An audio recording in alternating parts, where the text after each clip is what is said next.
And as for 13, for 13, for 13, okay, God, Jesus.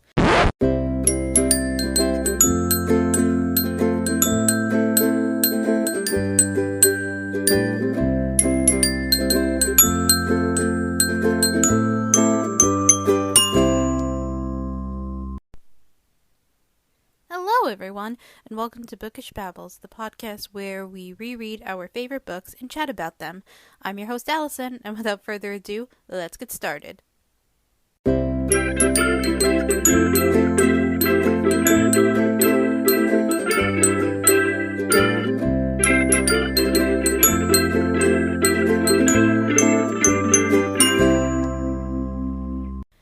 Hello, everyone, and welcome to episode 38 of Bookish Babbles.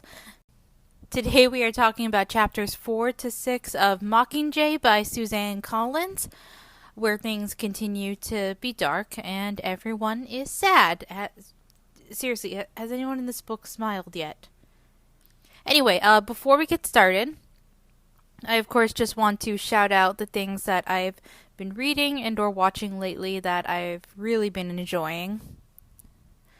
I am still reading Babel. I'm 400 pages in. I'm so close to being done. I will finish it within the next few days because holy shit, things are happening. It'd be done by now, but of course I'm running this podcast and that takes up time. I love doing it, don't worry guys, but it takes up time. I've also been in a huge Star Wars mood lately. I got some new Star Wars books. I'm 3 episodes into Andor. I'm rewatching the Clone Wars. I like to have... Lately I've been having Clone Wars play in the background while typing up notes for these episodes. What was the last one I just watched? I'm still on season 1. I just rewatched the one where Ventress gets Newt Gunray back after, Ahsoka and Luminara, were holding him, taking him back to the Republic, but of course, Ventress ruined those plans. Yeah, so speaking of Ahsoka, she is currently my comfort character. I went so far as to buy an Ahsoka Tano plush, and I love her so much. She's very cuddleable. I don't think that's a real word, but whatever. Also, the 2 Star Wars books I've recently gotten are Clone Wars related. Dark Disciples, which, from my understanding, feature stories that were planned Clone Wars episodes that were never made because the show was cut short from, being on Cartoon Network, and then season 6 was on Netflix, and then we thought that was the end, and then what do you know? Disney picked it up to give it its final season, but of course, there's a lot of unmade episodes that were planned. So thank you, Mickey Mouse, for season 7 of Clone Wars. It is one of the best things I've ever seen, and causes me maximum emotional damage, as it does. Curse you, Filoni. But yeah, and the other one is a book I got is just like a collection of short stories that are Clone Wars related. It's called Clone Wars Stories of Light and Dark or something. I don't have it in front of me right now, so I can't remember what it's called, but whatever. Anyway, so speaking of books, the Goodreads Choice Awards results are in, for anyone who cares to know.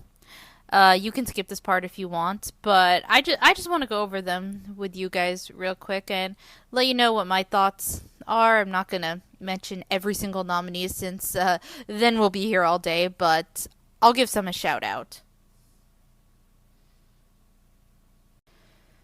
So for fiction, I did end up voting for the winner, and that's Tomorrow, Tomorrow, and Tomorrow by Gabrielle Zevin, which also won the Book of the Year for Book of the Month. So I am so happy that everyone is generally loving this book and is getting such positive feedback because I just love this book, and I've loved everything that I've read by Gabrielle Zevin so far. Like The Storied Life of A.J. Vickery is one of my favorite books ever. Young Jane Young is amazing. I haven't read any of her YA books, but yeah, I'm so happy this book is doing so well.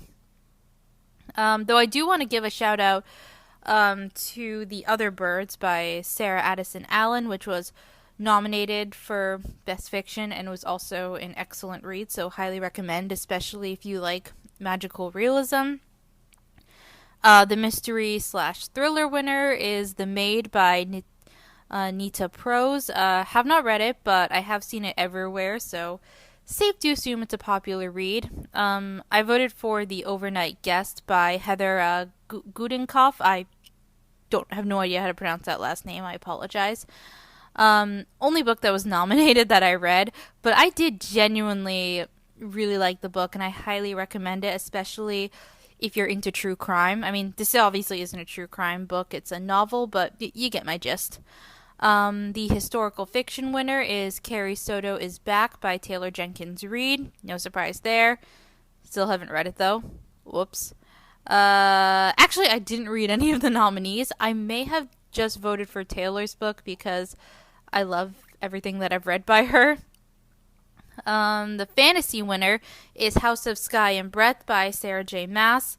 Not surprised given how popular her books are, but I still hoped a different book would win, like Babel, or River Enchanted by Rebecca Ross, because I'm almost done with Babel, but it's safe to say it's a new favorite, and A River Enchanted is so underrated, but so good. I loved it. But anyway, and I'm excited to read the sequel for that. I just got it in my Book of the Month box. But I have so many books I want to read. It's hard to choose. Anyway, okay, so the romance winner is Book Lovers by Emily Henry. I don't know if I voted for that one or The Kiss Curse, but both are really good reads. So, recommend them both, especially if you're a book lover and or you love magic. So the science fiction winner is Sea of Tranquility by Emily St. John, which I did vote for, both because it's a genuinely good book and it's the only nominee that I've read. The horror winner is Hidden Palace by Jason Reclude. Again, I don't know how to pronounce that. And I didn't vote for any since I voted for nothing that was nominated because I'm not really a horror reader. The humor winner is The Office BFFs by Jenna Fischer and Angela Kinsey. Haven't read it or any of the nominees, but I'm happy that they won because, I'm a huge fan of The Office TV show, obviously, and their podcast, The Office Ladies, and I don't know, I imagine reading and or listening to audiobook would be like listening to an episode of Office Ladies, and I do have both the physical copy and the audiobook because I have a problem, but that's okay. I'm probably going to listen to the audiobook, though, of the two, because, like I said, it'd be like listening to an episode of The Office Ladies, and I do love it for memoirs, when authors read the audiobook themselves, like the Viola Davis memoir was so good, guys. Like, that one I highly recommend listening to, especially because Viola Davis is so cool. Okay, where was I? Nonfiction winner, Alice of the Heart, Mapping Meaningful Connection and the Language of Human Experience by Brent Brown and illustrator Gavin Ongvan. Again, no comments since I haven't read it, but the title alone does sound interesting, and cool that there's illustrations, apparently, according to Goodreads. The memoir winner is, of course, I'm Glad My Mom Died by Jeanette McCurdy. I think we all saw that one coming. And for good reason. It is a fucking phenomenal book. And actually, this last Sunday, what's today? Monday? Okay, so literally the day before, Sarah and I went up to URI and we saw her speak about her book, and it was so cool to see her there, like in person. It's like, oh my god, this incredible writer who I look up to now even more than I did as a kid when she was on TV. Like, so good. Ray's still chewing her paw. Ray, stop it, girl. So yes, highly recommend this book. Like, it is popular for a good reason, but of course, look up the trigger warnings. And I also, again, because I mentioned her before, I want to give a special shout out to Finding Me by Viola Davis. If the Jeanette McCurdy book wasn't so good, I'd be voting for the Viola Davis book for the memoir category. Also want to give a shout out to Friends, Lovers, and The Big Terrible Thing by Matthew Perry. Sarah's reading it right now, and it's really good. Because of course she and I want to read it since we both love Chandler from Friends. And also, I haven't read it yet, but I want to very soon. We Were Dreamers by Simu Liu, aka Shang-Chi, because that is my new favorite Marvel superhero that was introduced this year. All right. For history and biography winner, Bad Guys: A Homosexual History by Hugh Lemmy and Ben Miller. Haven't read it, but sounds really interesting. The graphic novel winner is Heartstopper Volume 4, which is the correct answer. I'm totally not biased. It is a fact that Alice Oseman book is always the right answer. But also shout out to Fangirl Volume 2 and Crumbs, because I know how much Sarah loves that book. Poetry winner is Call Us What We Carry by Amanda Gorman. No surprise there, but for good reason. Oh, hi, Ray. Ray, what are you doing? I don't know what Ray's doing. Okay. What was I saying? Yes, Amanda Gorman's poetry. No surprise there, for good reason. I haven't really read much poetry this year, so I don't really have any opinions on this category. The debut novel winner is Lessons in Chemistry, which is also the Barnes & Noble book of the year. I haven't read it, but I know some of the booksellers at my local Barnes & Noble, and I do want to read this book soon because I trust their judgment. And I want to give a special shout out to KKE by Vaishnavi Patel. I hope I got that right. I looked up videos about how to pronounce it, and I'm doing my best, guys. I'm sorry. But seriously, this book deserves so much more love. It is a fantasy book. It is a standalone fantasy book, and it's the first time I've read a fantasy book where the main character is heavily implied to be asexual. Don't just take my word for it, because during Pride Month, my local Barnes & Noble put Pride stickers on books featuring, LGBT characters, and they put the asexual Pride flag on this book, so just saying. The best YA fiction is The Final Gambit by Jennifer Lynn Barnes, and no hate to this series or author. I've heard nothing but good things about this series, and I actually do want to read it, but this result is wrong. Obviously, the winner should be Loveless by Alice Oseman. Again, totally not biased, guys. Also, shout out to I Must Betray You by Ruta Sepetys, The Weight of Blood by Tiffany D. Jackson, and All My Rage by Sabaa Tahir, which won the National Book Award. I need to read that book still. Whoops. Anyway, so the YA fantasy reader was Gallant by V.E. Schwab. I surprisingly haven't read anything that was nominated this year. Whoops. But shout out to The Sunbear Trials by Aidan Thomas, one of Owen's new favorites. And also, I want to shout out Foul Lady Fortune by Chloe Gong, because I love her other duology, These Violent Delights. And I am holding off on reading Foul Lady Fortune because I know this is a new duology, and I know that I will want to read the next book right away, so I am waiting for the sequel to come out for that one. And for some reason, they merged, for Goodreads, they merged the children and middle grade into one category this year, which I think is dumb. No offense to anyone working for Goodreads who may or may not be listening. Because I think they deserve their own separate categories, especially for middle grade, because it's such a wide genre. I think that, actually, if anyone from Goodreads is listening, I strongly, strongly, strongly recommend that you, just like how you divide YA into, YA fiction and YA fantasy, you should do the same for middle grade, because there's a lot of genres within middle grade. But anyway, so the winner for this category is I Am Quiet, a story for the introvert in all of us by Andy Powers and illustrator Betsy Peterson. Did not read any of the nominees, but I low-key want to read this because, hi, I'm an introvert. Okay, enough procrastinating. We should start the episode.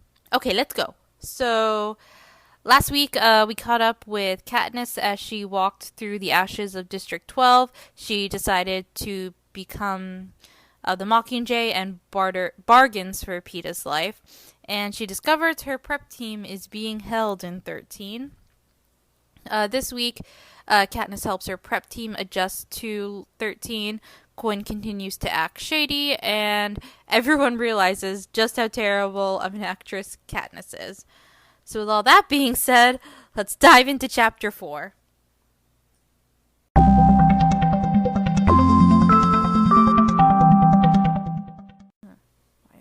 Okay, so we pick up right where we left off last week. Katniss gets past the guard and finds her prep team beat up and shackled to the wall.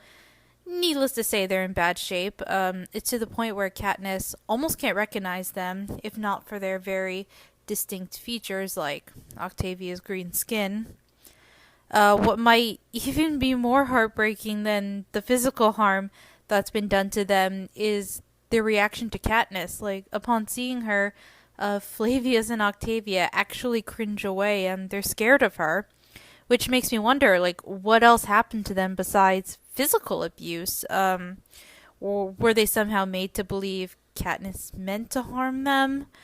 Or worse, because the worst thing Katniss ever did to them was unkind thoughts, and I'm realizing that Flavius and Octavia's reaction to Katniss is probably foreshadowing to her eventual reunion with Peeta.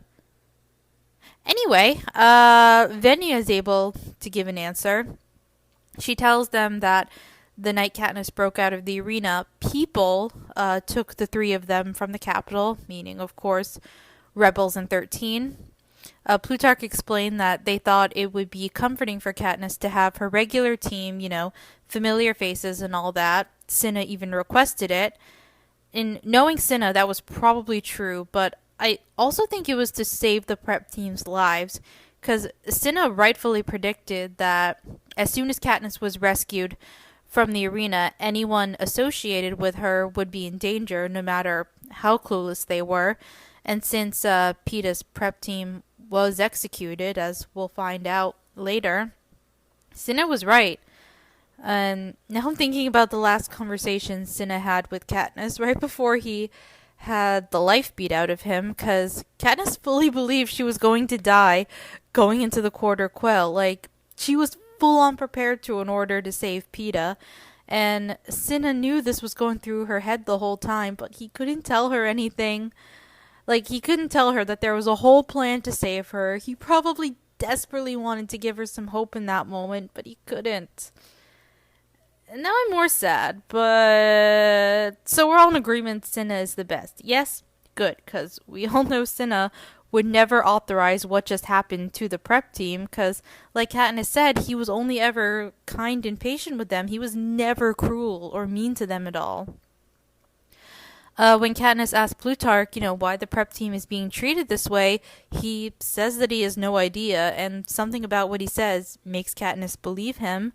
And since Katniss has she's pretty good at detecting bullshit from day one, like, I'm confident she's right about this. And apparently all this fuss is over a slice of bread. Bit of an overreaction there, don't you think, Javert? If you understood that reference, then we are friends. Even Plutarch, born and raised in the capital, think this is all a bit extreme. And in the end, they're able to get the prep team released, and they take them to Mrs. Everdeen at the hospital.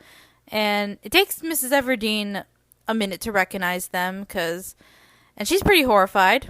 Now, Mrs. Everdeen is obviously no stranger to seeing abused bodies. She saw plenty growing up in District 12 and, being the resident healer. But she's just more shocked that this sort of thing happens in 13, which is a ding on the District 13 red flag counter.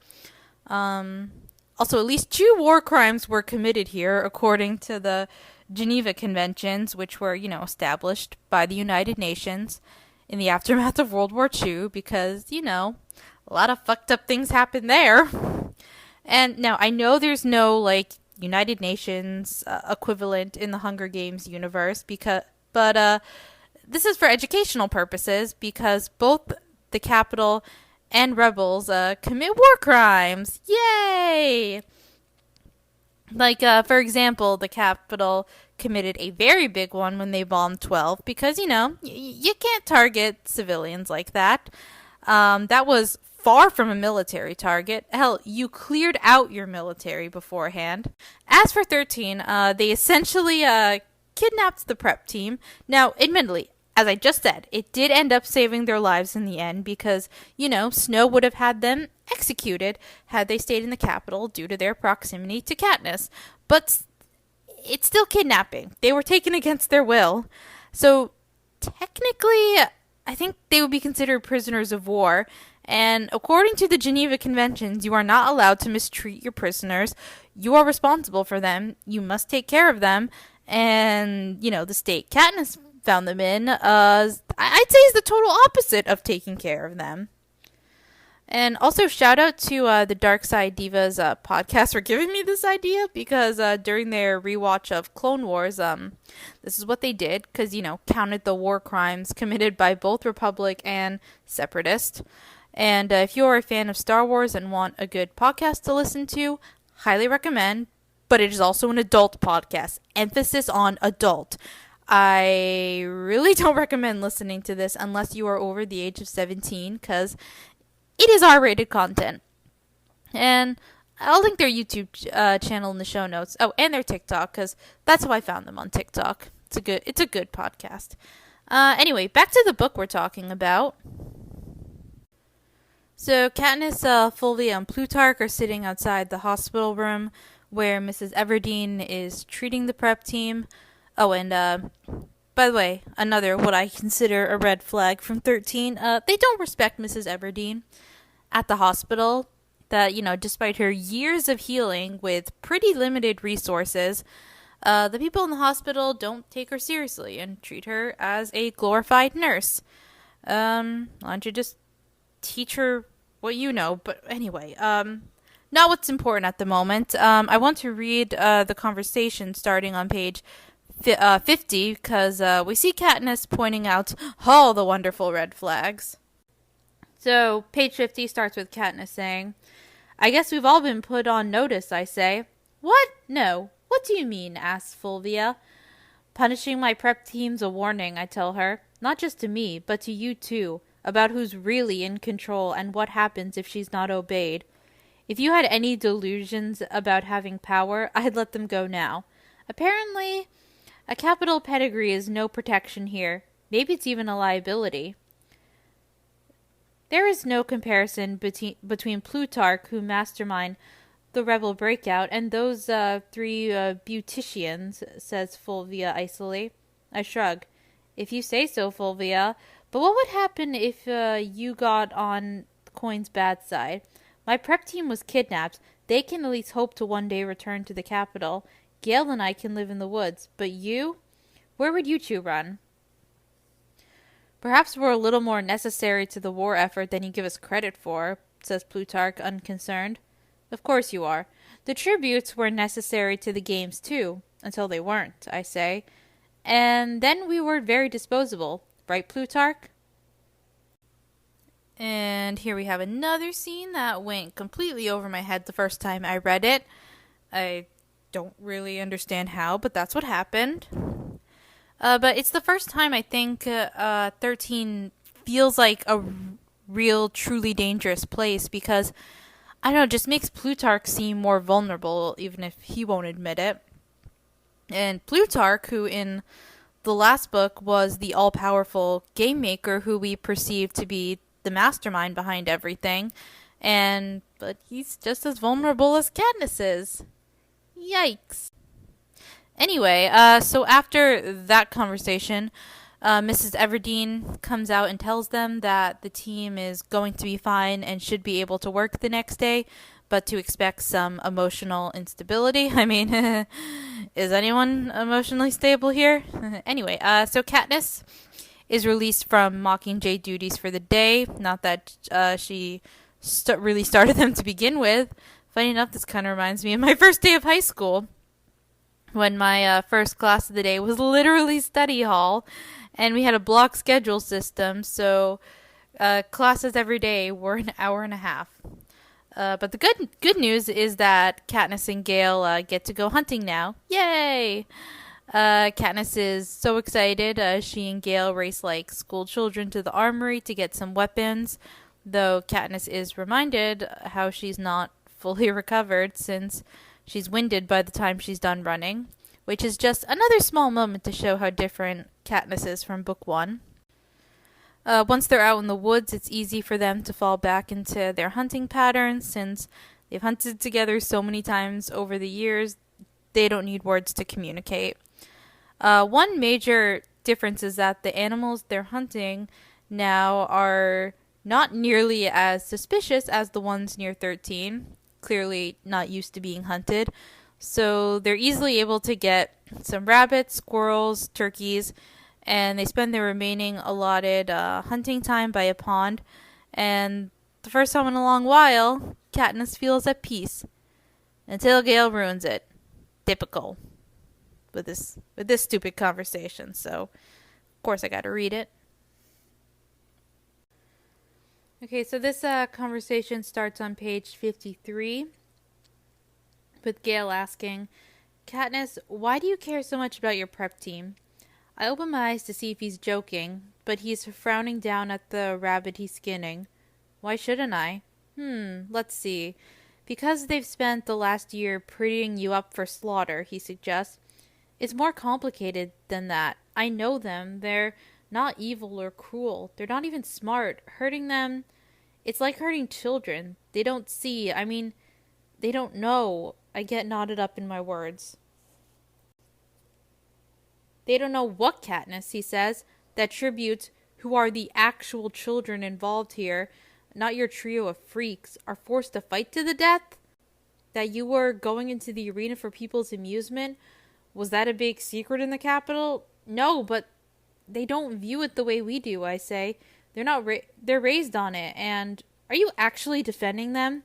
He slips the skin from the rabbit in one quick move. That stings, because in fact I am, and it's ridiculous. I struggle to find a logical position. I guess I'm defending anyone who's treated like that for taking a slice of bread. Maybe it reminds me too much of what happened to you over a turkey. Still, he's right. It does seem strange, my level of concern over my prep team. I should hate them and want to see them strung up, but they're so clueless, and they belong to Cinna, and he was on my side, right? I'm not looking for a fight, Gale says, but I don't think Coin was sending you some big message by punishing them for breaking the rules here. She probably thought you'd see it as a favor. He stuffs the rabbit in the sack and rises. We better get going if we want to make it back on time. I ignore his offer of a hand up and get to my feet unsteadily. Fine. Neither of us talks on the way back. But once we're inside the gate, I think of something else. During the quarter quell, Octavia and Flavius had to quit because they couldn't stop crying over me going back in, and Venia could barely say goodbye. I'll try to keep that in mind as they remake you, says Gale. Do, I say. Remember how last week I said how nice it was to see Gale being such a good friend? But we're starting to see the cracks in that. It's the beginning of the end. Things only get worse from here. Because Gale's already being blinded by hatred. And because he's not wrong necessarily for disliking the prep team. Like, if anything, it's understandable. I wouldn't be very friendly toward the people who played a role, even a minor one, in, my best friend being sent to their death. But also, how could you not feel any sympathy toward them after finding them in the cell like that? Like, it's just too cruel. Anyway, they head to the kitchen and drop off the meat, and they see Greasy Say, one of my other favorite side characters. Because, if Madge couldn't live, then I'm glad Greasy Say at least made it out. Especially because of the whole, Greasy Say, Lucy Gray theory you guys know I'm obsessed with. I love a queen who continues to live out of spite. Anyway, Greasy Say isn't completely happy working in the kitchen in 13, mostly because She thinks the cooks are lacking in imagination. Let's not forget, this is the woman who made stew with wild dog. And another reason I can believe this theory plausible, because Lucy Gray is a creative and free-spirited person and doesn't like being restricted, especially when it comes to self-expression, and cooking is a form of self-expression. Anyway, she makes it back to their compartment, and Prim tells her they need to go to the assembly. This, of course, being the assembly where Coin will announce the conditions for Katniss being the Mockingjay and, to hold her accountable. When they get there, Katniss sees her mother leading a group of mobile patients, including Finnick. Katniss goes over to say hello to him and tells him about the deal she made to protect the victors, and Finnick's relieved since he worries about Annie, worries that she'll accidentally say something that could incriminate her, and she won't understand what she says, of course, and that's when Katniss remembers she completely forgot to include Annie when she was making her demands. So she rushes off and finds a coin right before the assembly starts, and we are so close to the end of the chapter. We're on page 56. I'll just read it for you guys. Toward the bottom of page 56, Katniss says to Coin, "I need you to add Annie Cresta to the immunity list," I tell her. The president frowns slightly. "Who's that?" "She's Finnick Odair's..." I don't know what to call her. "She's Finnick's friend, from District 4, another victor. She was arrested and taken to the Capitol when the arena blew up." "Oh, the mad girl. That's not really necessary," she says. "We don't make a habit of punishing anyone that frail." I think of the scene I walked in on this morning, of Octavia huddled against the wall, of how Coin and I must have vastly different definitions of frailty. But I only say, "No? Then it shouldn't be a problem to add Annie." "All right," says the president, penciling in Annie's name. "Do you want to be up here with me for the announcement?" I shake my head. "I didn't think so." "Better hurry and lose yourself in the crowd. I'm about to begin." I make my way to Finnick. Words are another thing not wasted in 13. Coin calls the audience to attention and tells them I have consented to be the Mockingjay, provided the other victors, Peeta, Joanna, and Abaria, and Annie, will be granted full pardon for any damage they do to the rebel cause. In the rumbling of the crowd, I hear the dissent. I suppose no one doubted I would want to be the Mockingjay, so naming a price, one that spares possible enemies, angers them, so I stand indifferent to the hostile looks thrown my way. The president allows a few moments of unrest, and then continues in her brisk fashion, only now the words coming out of her mouth are news to me. "But in return for this unprecedented request, Soldier Everdeen has promised to devote herself to our cause. It follows that any deviance from her mission, in either motive or deed, will be viewed as a break in this agreement. The immunity would be terminated and the fate of the 4 victors determined by the law of District 13, as would her own. Thank you. In other words, I step out of line, and we're all dead." I don't know why people ever complain about Mockingjay, claiming that, there's no games, it's boring or whatever, because I see some pretty intense games going on right here. Anyway, it's break time. When we come back, we'll talk about Chapter 5.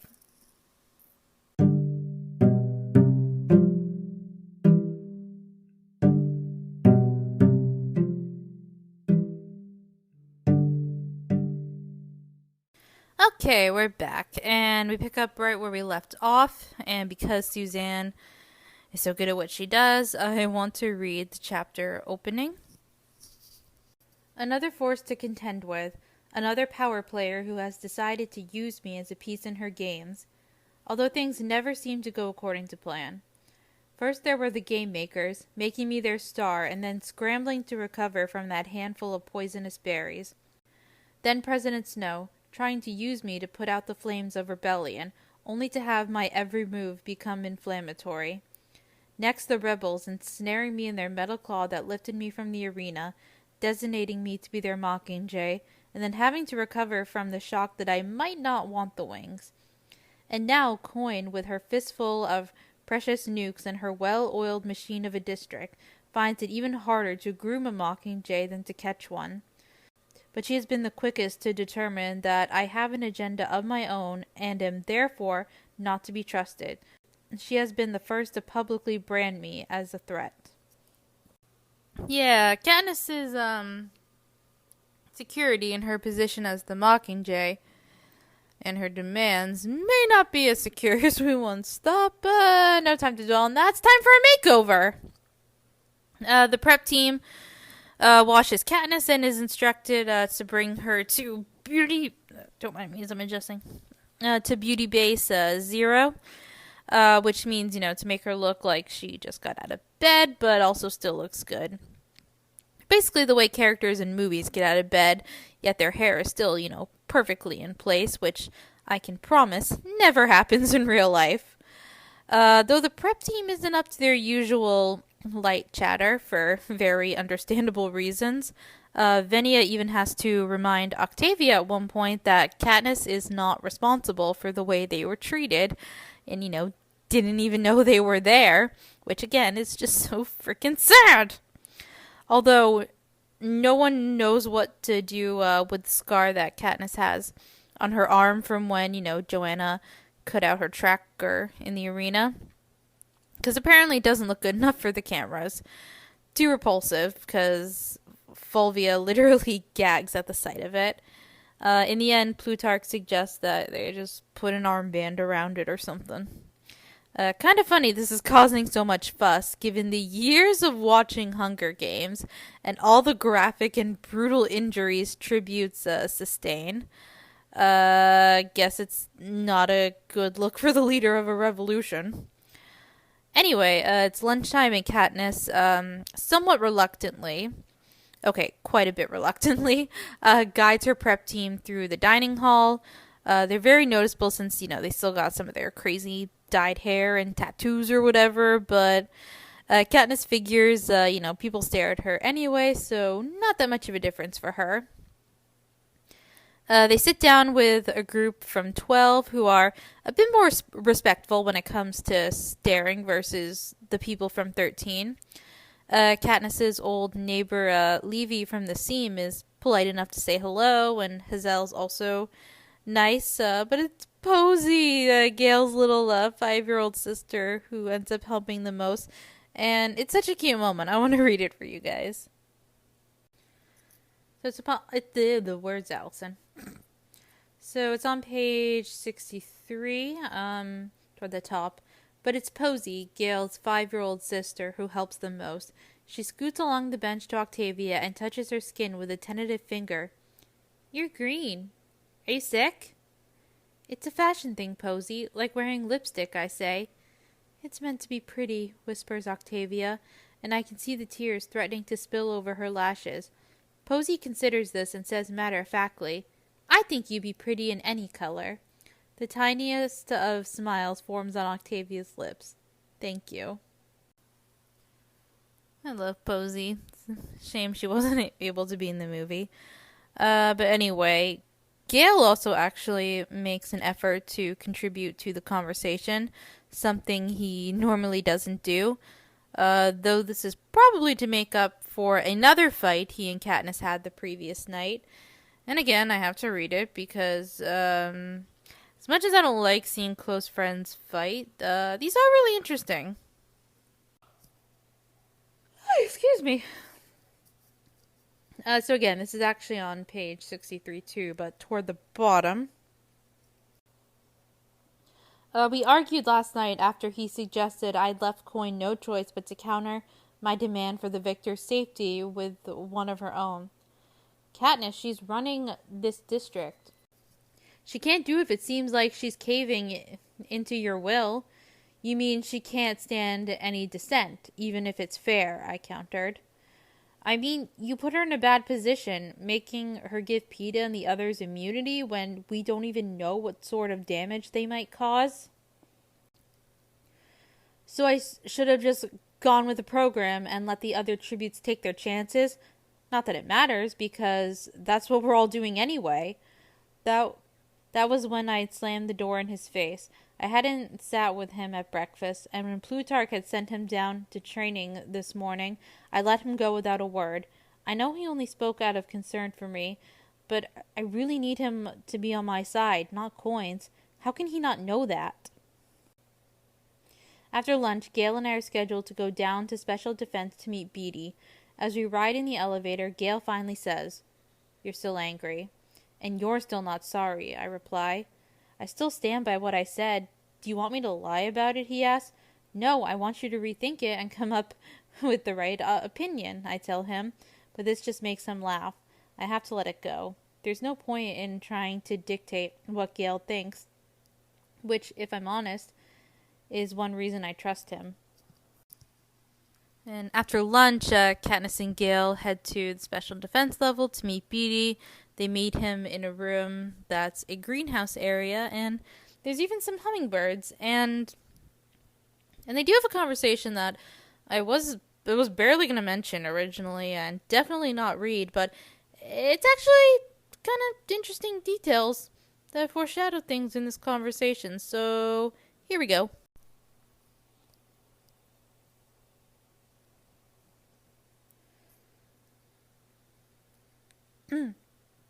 So it's on page 65, starting with Beatty, when he says, "Aren't they magnificent? 13 has been studying their aerodynamics here for years. Forward and backward flight, and speeds up to 60 miles per hour. If only I could build you wings like these, Katniss." "Doubt I could manage them, Beatty," I laugh. "Here 1 second, gone the next." "Can you bring a hummingbird down with an arrow?" he asks. "I've never tried. Not much meat on them," I answer. "No, and you're not one to kill for sport," he says. "I bet they'd be hard to shoot, though." "You could snare them, maybe," Gale says. His face takes on that distant look it wears when he's working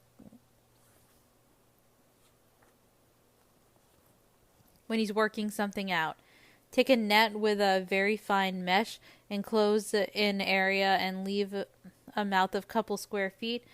Bait the inside with nectar flowers. While they're feeding, snap the mouth shut. They'd fly away from the noise, but only encounter the far side of the net." "Would that work?" asks Beatty. "I don't know, just an idea," says Gale. "They might outsmart it." "They might, but you're playing on their natural instincts to flee danger, thinking like your prey. That's where you find their vulnerability," says Beatty. I remember something I don't like to think about. In preparation for the quell, I saw a tape where Beatty, who was still a boy, connected two wires that electrocuted a pack of kids who were hunting him. The convulsing bodies, the grotesque expressions, Beatty in the moments that led up to his victory in those long-ago Hunger Games, watched the others die. Not his fault, only self-defense. We were all acting only in self-defense. Suddenly, I want to leave the hummingbird room before somebody starts setting up a snare.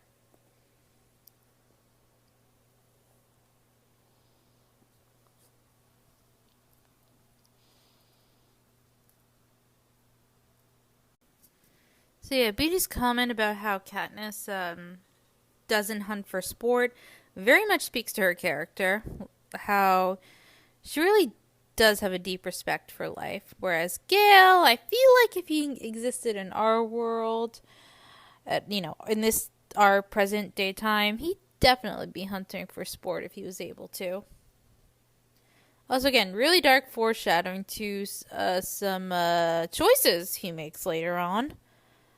But moving on from that thought, we still got shiny new weapons to play with. Yay! Though, in order to get into the special weaponry area, they have to go through more security protocol than TSA, especially in American airports. My God. Beatty even has to leave his wheelchair behind. He's not completely incapable of walking, but he still gets very tired walking around, so it's necessary for him to use the wheelchair most of the time. And they go through multiple ID and DNA testing, which is a bit excessive. Katniss, in her narration, comments about how the security measures being recent additions in, might be in reaction to all the new immigrants because, surely someone raised in 13 wouldn't want to or even think of stealing anything. And I feel like this is subtle commentary on immigration, especially in, first world countries, countries framing themselves as being, welcoming to refugees, but act hostile toward them, even in subtle ways. But there's no time to get into that. Beatty shows Katniss and Gale, the new bows and arrows he designed. They're even exploding arrows. Woo. Which Gale might be a little too excited about. And I keep reading freaking conversations between Gale and Katniss, but goddammit, Suzanne was really good at writing these conversations. And this one is especially important because it's a brief conversation, but it has callbacks to the one that they have at the beginning of book 1, right before Katniss leaves to go into the games, and Gale's being all, "You can do this, Katniss. It's just like hunting. What's the difference between people and animals?" That conversation. It's on page 68. So toward the bottom, where Katniss says to Gale, "So it'd be easy for you using that on people?" I ask. "I didn't say that." Gale drops the bow to his side. "But if I'd had a weapon that could have stopped what I saw happen in 12, if I'd had a weapon that could have kept you out of the arena, I'd have used it." "Me too," I admitted. "But I don't know what to tell him about the aftermath of killing a person, about how they never leave you." Also, Katniss's weapons are only activated by her voice, which is a really cool feature. Beatty was told, just to make something for Katniss to look good for the propos, but Beatty knows that would be a waste and wants Katniss to actually be able to defend herself. Thank you, Beatty. This is why we love and appreciate you.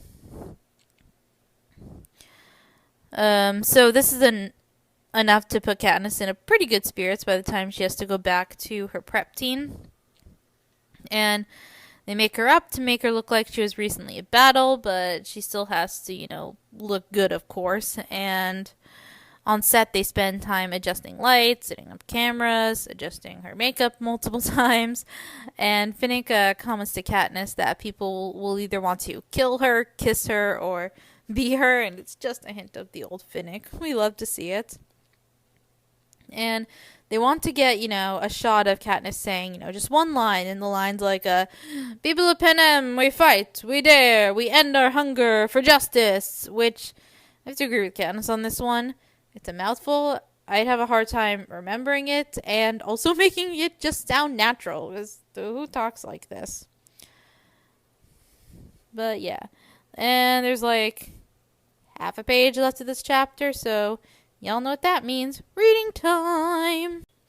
I'm hustled back to my place, and the smoke machine kicks in. Someone calls for quiet, the cameras start rolling, and I hear action. So I hold my bow over my head and yell with all the anger I can muster, "People of Panem, we fight, we dare, we end our hunger for justice." There's dead silence on the set. It goes on. And on. Finally, the intercom crackles, and Haymitch's acerbic laugh fills the studio. He contains himself just long enough to say, "And that, my friends, is how a revolution dies." Oh, Haymitch. Always knowing what to say. But, yeah. That being said, it's break time. We'll unpack all that when we come back.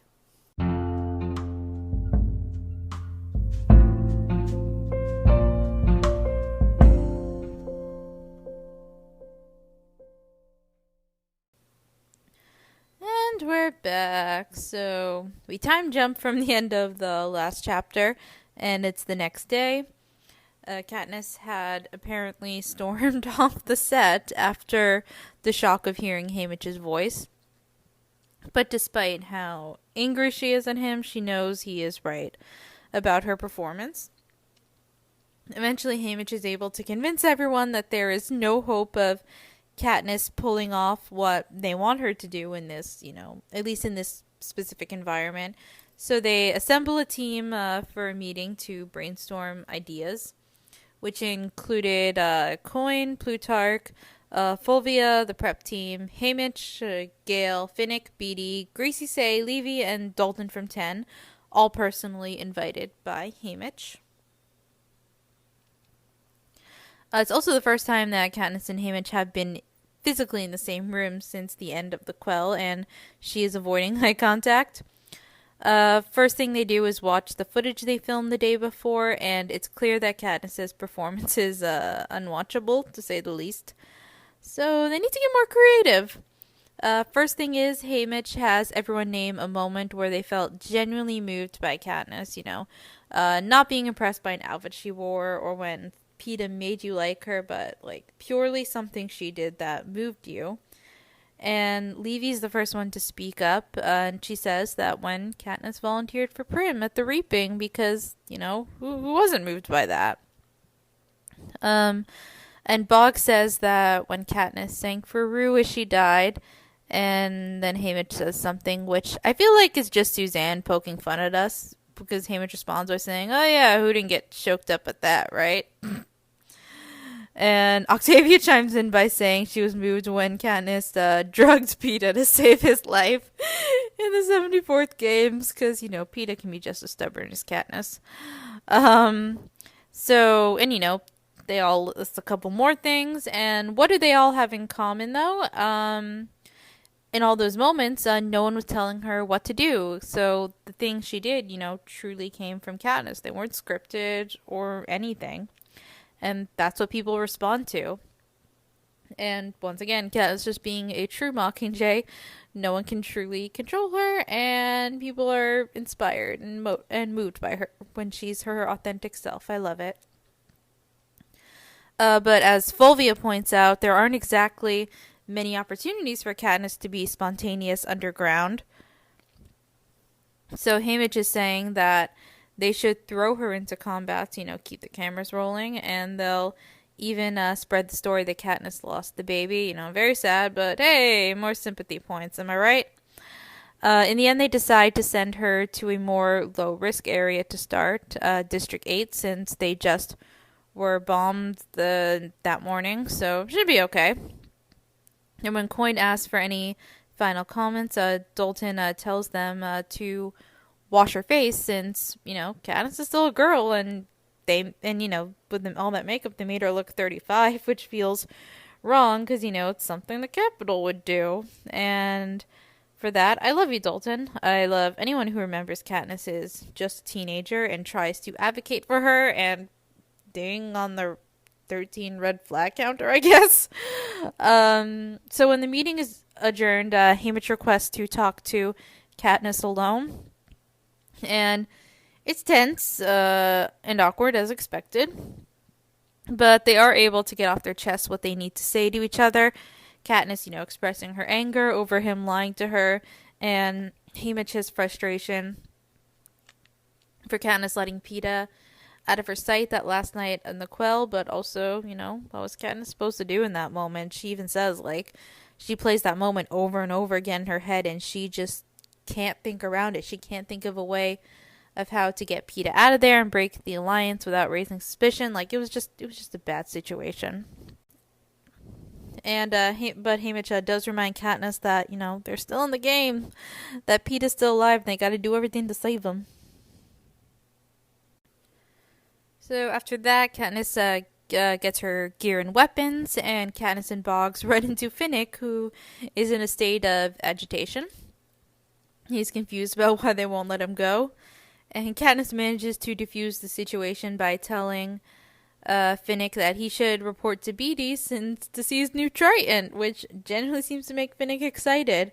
And when Katniss is like, and maybe get some pants? Finnick rips off his hospital gown. It's just in his underwear. It's like, why? Do you find this distracting? I love this man. Anyway, they meet up with the rest of the team. Fulvia commenting how good Gale looks in his uniform, and then Boggs, I think, says my favorite line in this whole book. He says, "Well, don't expect us to be impressed. We just saw Finnick O'Dare in his underwear." And that was the moment Katniss and probably all of us decided to like Boggs. Um, while they're in their hovercraft, Plutarch gives Katniss a basic understanding of what the rebels are trying to accomplish overall in terms of winning the war. And I forgot to mention, somewhere in all this, Katniss and Boggs, I think it's before, they see Finnick in his underwear. Oh, hi, Ray. Ray. No. Ray's using my book as a pillow right now. Ray, that's not good for you. Plus, I'm gonna probably need that in a minute. You're lucky you're so cute. Anyway, what was I saying? Oh, yeah, somewhere in this, pre-seeing Finnick in his underwear, I'm pretty sure Katniss and Boggs, have a conversation about, how 13 had all this stuff and didn't help, and Boggs is like, not that simple. But yeah, another one of those conversations. I just didn't feel like covering it, but just letting you guys know that happened. Anyway, where was I? Yeah, we like Boggs. So they get the rundown of what they're going to do to win the war. So basically, all the districts except 2 are now, openly being like, hey, fuck you, get the capital. So what they got to do is they got to take all the districts, and then once all those districts are united, they can take District 2, because 2 is the capital's center of defense, and then they can move on to the capital itself. So this is also where Katniss learns that a lot of peacekeepers come from District 2. How it would be impossible for all of them to come from the capital since they don't have the numbers, and the most privileged citizens, wouldn't choose that life anyway, which I feel like is also true for the military in the United States. Not a lot of people volunteering for that. Anyway, Plutarch also mentions how some take it as an alternative to punishment. Wonder where we've seen that before. Coriolanus. Anyway, after that they go over the basic plan of overtaking the capital. Gale asked, a relative question for once. He asked who will be in charge of the government if they win, and Plutarch goes on to explain that they will form a republic where people of each district will be able to elect who represents them. And okay, I have to read this. I feel like this episode's been very reading heavy, but for good reason. And if you don't like it, blame Suzanne. Tell her how dare she have the audacity to be such an amazing writer. See, I'm just gonna read the last page because really interesting things are said in that page.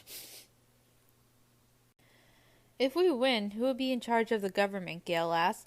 Everyone, Plutarch tells him. We're going to form a republic where the people of each district and the capital can elect their own representatives to be their voice in a centralized government.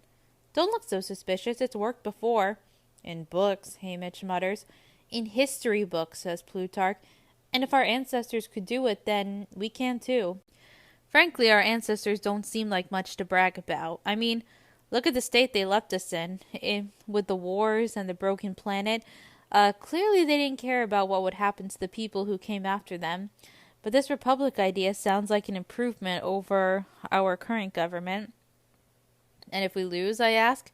If we lose, Plutarch looks out at the clouds and an ironic smile twists on his lips. Then I would expect next year's Hunger Games will be quite unforgettable. That reminds me. He takes a vial from his vest, shakes up a few deep violet pills into his hand, and holds them out to us. We named them Nightlock in your honor, Katniss. The rebels can't afford for any of us to be captured now. But I promise it will be completely painless. I take hold of a capsule, unsure of where to put it. Plutarch taps a spot on my shoulder at the front of my left sleeve. I examine it and find a tiny pocket that both secures and conceals the pill. Even if my hands were tied, I could lean my head forward and bite it free. Cinna, it seems, has thought of everything. Yikes on that last bit. That's dark. But also, I love these moments where Suzanne manages to just ever so vaguely connect us to what's happening in the Hunger Games, This whole, like the point, when dystopia is done well, it does a good job at kind of connecting us to the present day and saying, hey, we need to remember to do better for our future generations. Because, we don't want to be the problem. It's us. Hi, we're the problem. It's us. Okay. If in case you can't tell, I have been listening to Midnights a lot lately. And, the TikTok sound. And Anti-Hero was everywhere on TikTok. It's me. Hi. I'm the problem. It's me. T. Such a great song. And I know she's releasing so many remixes of the song, but I don't care. Although, I do also have a soft spot for the Great War. But anyway, this is not an episode talking about Taylor Swift. At least not this time. Okay, anyway, in case you guys can't tell, I am exhausted. It is almost 1 o'clock in the morning, and I got up fairly early this morning, so I'm about to fall asleep, and I have work in the morning, so now's a good time to wrap up. I hope I'm being coherent right now. This will be fun in editing, but thank you all so much for listening. Next time we will talk about chapters, I can do math, 7 to 9. There we go. And I believe that'll wrap up part 1 too, which will be good, because that's like the week before Christmas, and I'm definitely taking a break that week. I may pre-record and release like a bonus Christmassy episode, but that's good timing. Good place to take a break after we wrap up part 1 of this book. But yes, thank you y'all again so much for listening, and I hope y'all are having a good holiday season, no matter which holiday you celebrate. Hanukkah, Kwanzaa, King's Day, I don't care. I just want you to have a good time with whatever holiday you celebrate. And like, the review, all that good stuff. I am so sorry. I am exhausted. I cannot wrap up properly right now, guys. Ray, my dog, Ray, she is laying down on the couch right next to me, passed out. She represents how I am feeling right now, and I am just rambling like a weirdo. Okay! All my socials are in the show notes, of course, TikTok, Instagram, YouTube channel. I really hope I'm not forgetting anything else, but I hope you all have a great day / night, and I will talk to you next time. Bye!